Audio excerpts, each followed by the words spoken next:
জীবনটা আসলে চিরুনিতে বেঁচে যাওয়ার চুলের মতো বিশৃঙ্খল।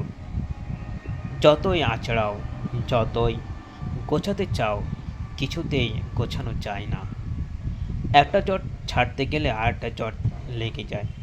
একটা সমস্যা শেষ হতে না হতেই আরেকটা সমস্যা এসে হাজির হয়ে যায়। আমরা সবাই চাই জীবনটা পরিপাটি থাকুক, সুন্দর, গোছানো, ঝলমলে। কিন্তু বাস্তবে জীবন কখনই পরিপাটি হয়? হয় না। জীবন হয় এলোমেলো, বিশৃঙ্খল, জট পাকানো।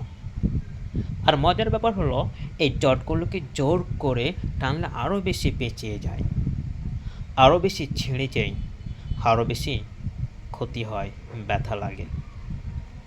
জীবনের জটগুলোকেও ঠিক তেমনিভাবে ধৈর্য করে ছোটা ছাড়াতে হবে, আস্তে আস্তে নরম হাতে, সময় নিয়ে। তাড়াহুড়া করলে হবে না। টানাটানি করলে শুধু নিজেরই ক্ষতি। তাই কিছু জট থাক না, কিছু বিশৃঙ্খলা থাক না, সব কিছু এতে গোছাতে নেই। এলোমেলো জীবনটাই তো আসল জীবন।